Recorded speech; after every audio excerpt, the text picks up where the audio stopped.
Well, tonight, ladies and gentlemen, on the podcast, we back to get into this. I was a little under the weather, or preventing myself from getting under the weather, but we got to go back to about 3 years ago. There was a interview that was done on MSNBC with some potential black voters, talking about the Biden-Harris ticket back then, and these were black women. And I'm actually quite shocked that they actually aired this on MSNBC because, it's MSDNC. That's really what it is.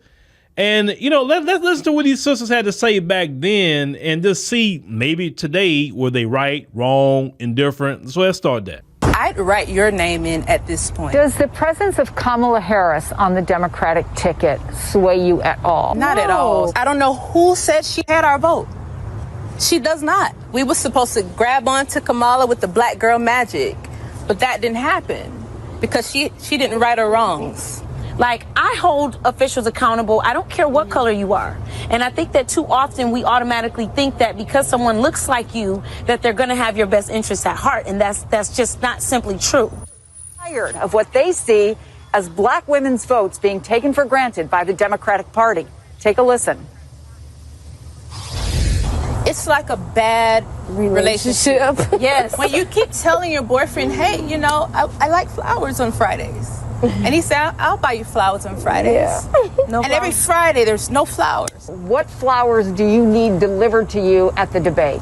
I don't want to hear if this or if that or after the election. You need to discuss the wealth gap. Well, you heard they mentioned Kamala Harris. And, an interesting article came out about her as of recently. An insider with the White House was talking about Kamala Harris and just how she's very real, bothered by criticism of her or what she does or what she don't do, which is a lot she don't do.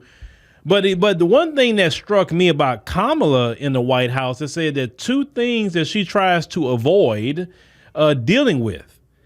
She tries to avoid dealing with anything relating to women.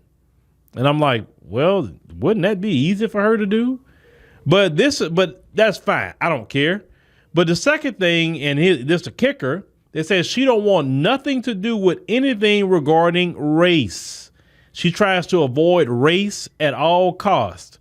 Well, I wonder why she's avoiding anything to do with race. Man, I just don't know. But the only race that it seems like Kamala has no problem talking about is Asian. Now, I know the Democrat shield's going to show, well, she said about Jacksonville and she talked about Ron DeSantis with education. She did not want to do those sort of things, according to the insider, because she could be addressing a whole lot of things, and she does not.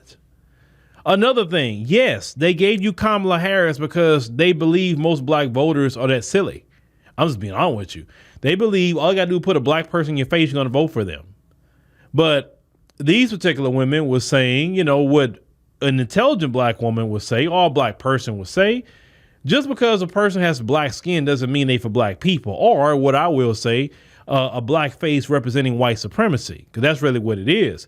Any politician that comes to your face and you don't know them from the grassroots, they don't have any kind of policies out there for the community. I understand a politician has to do for everybody in their particular district, or vice president for everybody. I get that. You can do for everybody. I have no issue with that. But don't do for everybody except black people. You do it for people who aren't even citizens of this country, and you're leaving black people out. That's the issue and problem.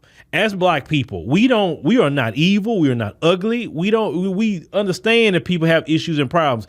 We don't even care if you do things for people overseas. Just make sure we taken care of first, and we good with all that. We don't have to take an issue with that. But this particular, party has shown that they don't care about us like that. They're not going to do for us like that. And then, of course, we have the remedial Elmer's glue sniffers that's going to say, well, what about the Republicans? And like I always tell the mods, if somebody come in here say anything about a Republican, block them, because when our votes start going 80 to 90% Republican, you better believe I'm going to be on them. Because I'm going to say, you know what? Hey, Republicans, what are you doing for black folk? because we gave you 90% of the vote. The moment y'all start doing that, you better believe I'm gonna be on them too. But that's not the case right now. Until we are voting majority Democrat. Democrat is the party of the black race in America, black America. Let's call it what it is. You will, as I said before, you will stop talking to a family member if they don't vote the Democrat Party. Even if a person say they're going to sit it out, not even vote Republican, they're going to sit it out. You are going to argue with them. If you say you're going to vote independent, you're going to vote third party, you vote whatever you want to vote. And voting is your right. They will stop talking to you because you didn't vote Democrat. That's how weird it is for black folks with this emotionalism tied to this Democrat Party. And as you heard what this woman said, she said that it's like a relationship, but I tell people it's an abusive relationship. Okay. She put it nice about basically asking for a gift and you not getting it. No, we are in an abusive relationship. We ask for things that we need. And then when we come back and say, hey, well, you're doing for everybody else. What about me? You gaslight, you talk down on. Well, if you don't like what I'm doing for you, then shoot, what about that other guy over there? I guarantee he won't do nothing better for you. It's complete abuse. And black folks, unfortunately, are gluttons for abuse. I've definitely seen that. Even globally, you're gluttons for abuse. You go to other countries and have people treat you bad. It's like, why do you not think much of yourself and say, you're going to respect me? You're going to respect my community. You're going to do something for me. I'm not going to waste my gas and my time to go voting for you if you're not doing nothing for me. No, you have to do something for me. Like our great sister, Janet Jackson. What have you done for me lately? And if you haven't done nothing for me lately, don't worry about it. You can have benign neglect all you want. That's fine. I'm just going to benign neglect you when it's time to vote. That's all. Well, however you treat me, I'm going to treat you. And trust me, that kind of way of thinking is great. Because if somebody treats you good, then you treat them even better. If somebody treats you bad, then you treat them just as the same. When it comes to voting and just treating people, these people don't respect nothing but an eye for an eye and a tooth for a tooth. That's the only thing they respect. You can't be nice. You can't be merciful with people like that. That's how we're going to get somewhere as a community, or not get anywhere. But let's continue. Discuss how are we getting these higher mortgage rates? We're all going to watch the debate together. What are you looking for? When Trump is hammering you, don't try to play it cool because you're not cool. You want to see him more aggressive tomorrow. You have to be. It's a debate.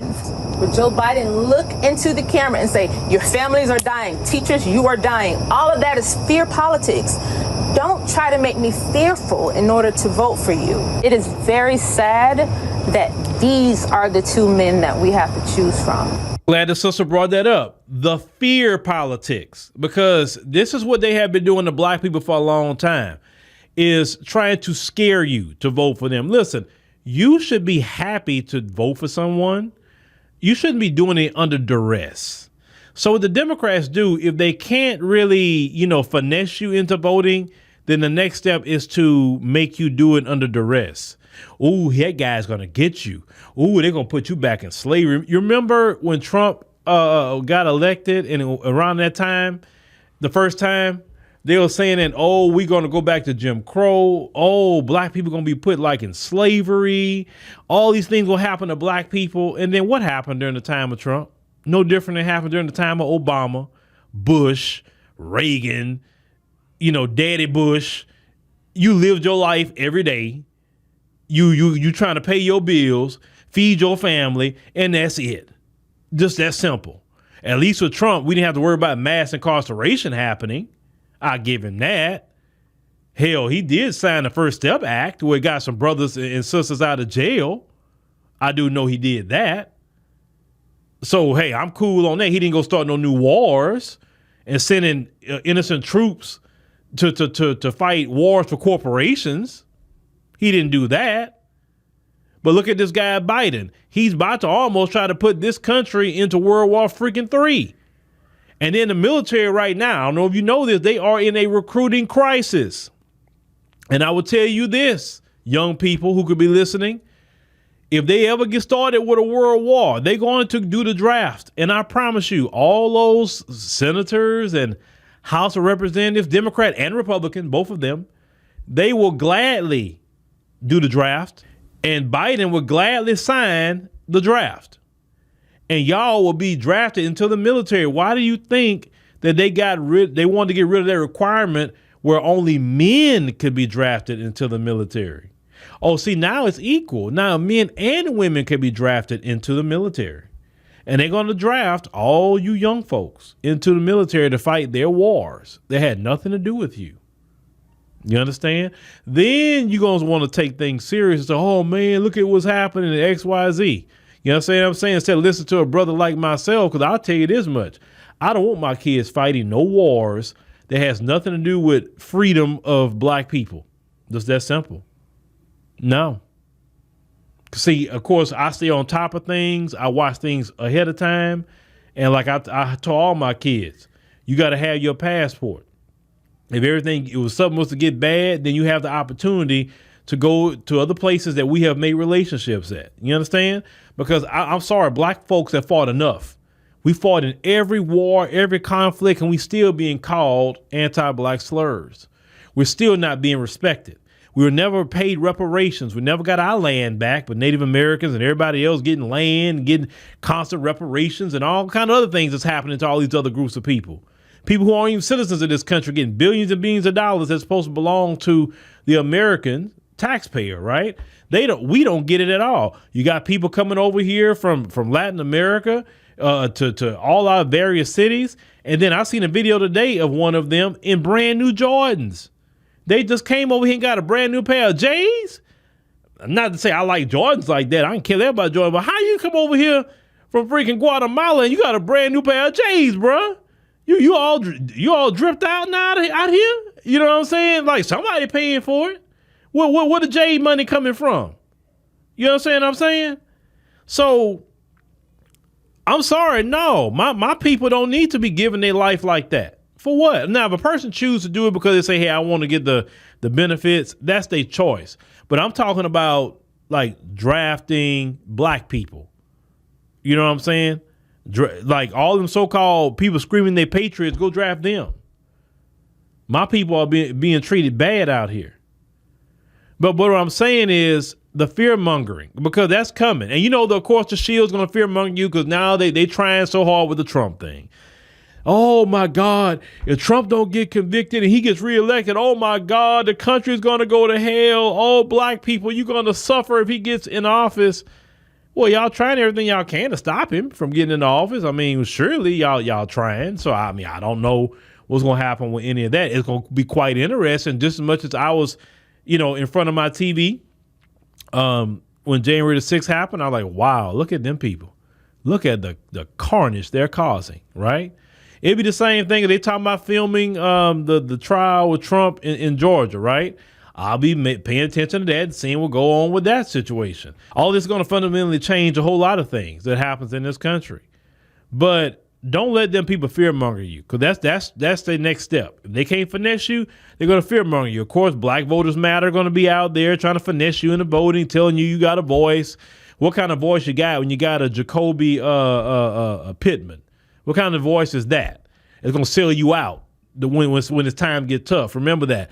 That's part of your Democrat Party mantra right there. They act like they're against the Republicans. They're not against the Republicans. They're not. Where Jacoby been at Pittman about screaming and railing against what DeSantis has been doing in Florida about the education of black people? Ain't heard that woman at all, because she could have told him something right then and there. Y'all saw that. She didn't say a freaking word. So all these black politicians are not going to say nothing to Republicans unless the Democrats say, okay, you can go out there and say something about Republicans, but you got to say it like this. You understand? You care less about black people, these black politicians. That's why I'm so against them, just as a collective. Now, I'm not saying that you don't have some that's good and do the right thing, but they're far and few in between. And maybe they're on the local level that's doing this, but the majority of them giving lip service. Oh, well, Cori Bush said this.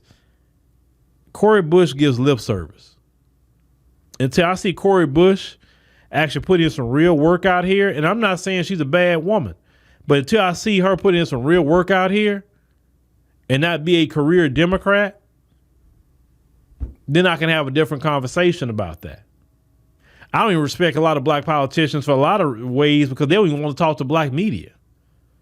And I'm not talking about boule media either, who's going to give them a pass and who goes to the luncheons with them. I'm talking about some black media that's going to, of course, let them speak, but at the same time, hold your foot to the fire and say, hey, why aren't you doing something for black people? See, you can hold your foot to the fire with a person inhabit a congressional district and the majority of their district is black people, or you can ride down on them all day long. Why? Because they supposed to be doing for their people and they don't.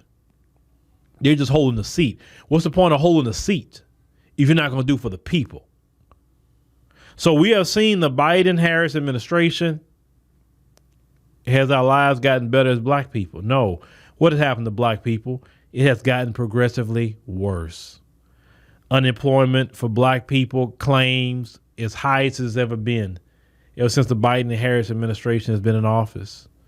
Now they're trying to float in all of a sudden, oh, the virus numbers are going back up. So what? Also just, I'm glad in Texas we don't have to worry about the lockdowns. That's the only thing I'm going to say. We just had a law passed so they couldn't do that here. So that's good. Y'all can do that wherever else y'all want to do that at, right? Like I said, I was wearing they face covering and still end up getting the virus. If you want to hear what I went through with the virus, then you can go to AfricanDiasporaNews.org, sign up there, choose a membership and go down and you can watch my whole video on my whole experience with the virus. It wasn't nice, not at all. But with this, voting is going to come up. I will say this, pay attention to everything. Don't commit your vote to nobody. If a person doesn't offer anti-black hate crime bill, reparations, or anything that's going to help the black community, then hold your vote. Don't give it to nobody. Don't vote under duress. Don't vote under pressure. Do you know that when you make people make decisions under duress and pressure, and a lot of times in the courts of law, they will not even accept that because they know it was done under duress. Like I said, like a confession. If they knew the police were beating you and doing everything to make you confess and it is exposed, that's what happened, then they say we can't accept that because it was done under duress. So why should you vote for somebody under duress? Oh, I'm scared. And stop being so doggone scary. That's another thing, black folk. You're so doggone scary. Anytime them folks tell you to be afraid, you're afraid, but you're not afraid with other black people. But you're afraid then. Stop being so scary. You talking about you believe in the Bible and believe in God and all that. Didn't the Lord teach to be courageous? Didn't the Lord say to have him within you and have this courage to stand against evil and take on the world? Why are you so much a coward? Do you know cowardice is evil? Do you know that? You sit up there looking at the reason why you don't get nothing as black people is because you look at the folks to take care of you instead of looking at Almighty God to take care of you. That's why we in the position that we in. Instead of you're looking at the folks instead of looking at the Lord. The Lord don't want you to support evil. So why are you supporting evil a lot of times? You know the things some of these people are doing are not right, and we don't even agree with socially as a community. Would the Democrats promote? But yeah, that's what we're going to go lay up and vote for? No. We would, if y'all would commit to saying we're going to take about 3 to 4 election cycles, and until we get what we want, we're going to sit it out. I'm telling you, we would get everything we want as a community. But some of y'all are so just lost. It's like, that's why sometimes I even I'm like I said before, I don't fit in with the majority of you, for one. And two, hell, y'all maybe want to throw my hands up. Because it's like, a lot of y'all are lost cause. I say it. A lot of you are. But a lot of you not. And that's the people that why I continue doing what I do. Because there's a lot of people who are on a lost cause. There's a lot of people who are very smart. A lot of people that get it, that sometimes felt they were by themselves thinking that way.